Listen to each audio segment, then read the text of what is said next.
ঋণ করো ঘি খাও, পরের ধনে পুদ্দারি করো, ঋণ করে ঘি খেয়ে জমিদারি করো, তাও ঋণ করো। এই প্রবাদটিকে সরকারি দলের কিছু সদস্য খুব সিরিয়াসলি নিয়েছেন। প্রাচীন একটি ভারতের একটা প্রবাদ আছে, এই যে আমাদের একটি সান্ধ্যকালীন সংসদ চলছে, আমাদের মধ্যে একটি আলস্য ঝেঁকে বসেছে, আমরা একটু এখন বিশ্রামের একটা আগ্রহ সৃষ্টি হচ্ছে। এরকম একটা বিশ্রামের সময়ে এক প্রাচীন ভারতের একটা প্রবাদ আছে। সেই প্রবাদে একজন বলেছিলেন যে ঋণং কৃতা ঘৃতং পিবেত যাবৎ জীবন সুখেং কিবত। অর্থাৎ ঋণ করে প্রয়োজনে ঘি খাও, তাইলেও সুখে থাকো। ঋণ করো ঘি খাও, পরের ধনে পুদ্দারি করো, ঋণ করে ঘি খেয়ে জমিদারি করো, তাও ঋণ করো। আমার কাছে মনে হচ্ছে মাননীয় স্পিকার, এই প্রবাদটিকে সরকারি দলের কিছু সদস্য খুব সিরিয়াসলি নিয়েছেন। নিয়ে ওনারা ঋণ করো ঘি খাও তাও সুখে থাকো, এটাকে ওনারা এভাবে নিয়েছেন, ঋণ করো ঋণ খেলাপি হও তাও নির্বাচন অংশগ্রহণ করো।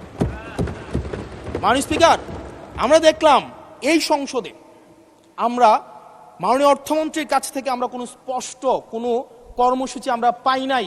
কিভাবে ব্যাংকগুলোকে যেভাবে দলীয়করণ করা হয়েছে, ব্যাংকগুলোকে দীর্ঘ 17 বছর ধরে ব্যাংকের টাকা ঋণের নামে যেভাবে বিদেশে পাচার করা হয়েছে, সেই পাচারকৃত টাকাকে কিভাবে উদ্ধার করা হবে সেটার কিন্তু সুস্পষ্ট আমরা কোনো পলিসি পাই না। মাননীয় স্পিকার, আমরা গভর্নর সাহেবকে মাঝে মাঝে আমরা একটু আক্ষেপ প্রকাশ করতে দেখি, 4,80,000 কোটি টাকা বিদেশে পাচার হয়েছে, সেটাকে কিভাবে আনা যাবে সেটা নিয়ে আক্ষেপ প্রকাশ পর্যন্ত আমরা দেখি। মাননীয় স্পিকার, এই যে ঋণ খেলাপি যারা আছে, নির্বাচনের আগে একটা কমন একটা স্ট্রাকচার, 5 বছর কোনো খোঁজখবর থাকে না, তফসিলের আগে সেখানে একটু কোর্টে যাবে, কোর্টে গিয়ে ওই ঋণ খেলাপির উপরের এই অর্ডারটার উপরে একটা স্টে দিবে এবং 2% দিয়ে আবার রিশিডিউল করাবে, রিশিডিউল করিয়ে আবার নির্বাচন অংশগ্রহণ করবে বিভিন্ন জায়গা থেকে টাকা পয়সা উঠায়া, এবং আগামী 5 বছর আবার এই ঋণ নিয়ে কোনো ধরনের কোনো খোঁজখবর থাকে না। জনগণের টাকা নিয়ে এই বিলাসিতা বন্ধ করতে হবে এবং ঋণ খেলাপিদেরকে ঋণ খেলাপি বলতে হবে। আমরা লজ্জা পাই একই সংসদ একসাথে শেয়ার করার জন্য, কারণ তারা জনগণের টাকা মেরে, যারা জনগণের টাকা ব্যাংক থেকে তুলে নিয়ে ঋণ খেলাপি হয়ে আবার জনগণের প্রতিনিধিত্ব করতে আসে, এই ঋণ খেলাপিদেরকে শাস্তির আওতায় আনতে হবে। এবং তারা যখন সংসদ সদস্য হয়ে নির্বাচিত হওয়ার পরেও যদি তারা ঋণ খেলাপি হয়, এমন একটি আইন প্রণয়ন করতে হবে তাদের সংসদ সদস্য পদ যেন বাতিল হয়।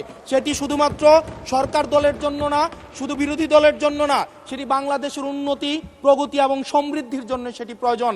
এবং পরবর্তী প্রজন্মের কাছে আমাদের দায়মুক্তির জন্য এটি প্রয়োজন। মাননীয় স্পিকার,